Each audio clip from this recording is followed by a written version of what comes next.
il va falloir un jour prochain, sortir du syndrome Eyadema dont souffrent les Togolais, et introduire la variable compétence en politique togolaise, particulièrement dans les rangs des gens qui prétendent vouloir le changement et la fin de la dictature au Togo, la terre de nos aïeux, que nous avons et l'absolu devoir de laisser en mieux aux générations futures uniquement par la compétence. Complaisance, beaucoup trop de complaisance ont pollué le milieu de la politique togolaise, et ce défaut qui a commencé assez tôt, qui s'est cristallisé depuis, n'a fait qu'éloigner la quête de résultats pour y installer le culte de la personnalité. Notre ami G. B. Kolani nous apprend que, du fait de ses camarades alors, il avait été exclu des discussions politiques, Togo Télécom, à Lomé. Ce rappel me fait revenir sur ce sujet primordial. Figurez-vous que c'est exactement ce qui a été fait partout, durant les grands rendez-vous propices au changement, le décès de Gnassingbé Eyadema, en février 2005 y compris, par la classe politique prétendument et l'opposition au Togo systématiquement et à toutes les occasions, une célébration de l'incompétence politique, jusque les lendemains du 22 février 2020. Résultat des courses, échecs, illusions, désillusions, déceptions, désenchantements, déconvenus, divisions, mésaventures, ranhures, amertume, acrimonie, animosité, écœurement, haine viscérale, etc. Et ça continue. Pour ainsi dire, des amateurs se sont emparés de la politique au Togo, pour peu qu'ils soient allés à l'école, au collège, au lycée, à l'université et aient pu obtenir un diplôme quelconque que jamais Gnassingbé Eyadema n'avait eu avant de diriger le Togo, 38 ans durant. À travers le syndrome Eyadema, tout Togolais diplômé se croit capable de faire la politique et de diriger le Togo.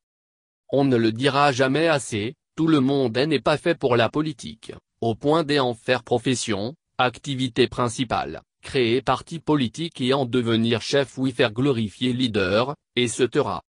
Le parfait exemple dans les rangs et l'opposition togolaise demeure Gilles Christ Olympio. Ses dégâts et son naufrage du seul fait que l'homme était simplement né de son père Sylvanus Olympio qui fut quant à lui, une véritable incarnation de la compétence en politique, le fils, Gilles Christ, en était très loin. Évidemment que Fort Gnassingbé est aussi un exemple parfait d'une incompétence politique patentée, mais ici, lui, le fort, n'est pas notre sujet. Nous parlons bien, et uniquement, de la nécessité de dépolluer et l'opposition togolaise des gens qui n'ont rien à faire en politique, au mieux les retourner dans les domaines de leur capacité intrinsèque. Voici d'ailleurs ce qu'un chef de parti a cru bon d'écrire de presque inimaginable, sur nos plateformes, une de nos plateformes, en parlant des enseignants togolais du 7, en grève et jetés en prison au Togo. Quelqu'un est-il au courant de ce qui se passe dans le milieu scolaire et de la réaction des enseignants / syndicats / parents des élèves / élèves et de la population en général? La question venue d'une personne qui fait profession de chef de parti est si étrange qu'une personne a cru bon lui demander, naïvement et simplement, « Est-ce s'il vous plaît, prof, vous n'êtes pas au pays ou quoi ?» Eh ben même s'il n'est pas au Togo, un chef de parti devrait être en mesure d'avoir des sources de renseignements pour lui procurer, lui prodiguer ces informations de base. Voilà la caractéristique supplémentaire du syndrome Eyadema, une perte de ressources qui fait que les forgerons ne sont pas à la forge, les menuisiers ne menuisent pas, et les avionneurs n'avionnent pas.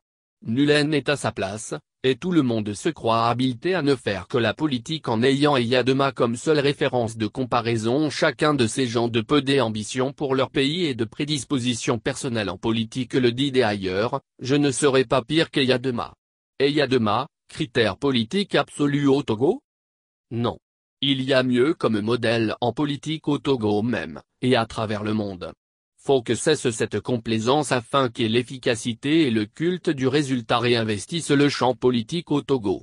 32 années d'échecs, toute une génération d'illusions et d'errements doivent absolument déboucher sur un désir d'avenir et d'agir tout à fait autre. Que cesse vraiment notre infection volontaire, cette contamination assidue au syndrome Eyadema. Sérieusement, à la veille du prochain 27 avril togolais, 62 bonnes années d'une indépendance conquise de haute lutte en compétences chevronnées et en sacrifices éprouvés. Il est temps que la compétence revienne, comme de coutume et d'héritage, en politique au Togo. Il est grand temps.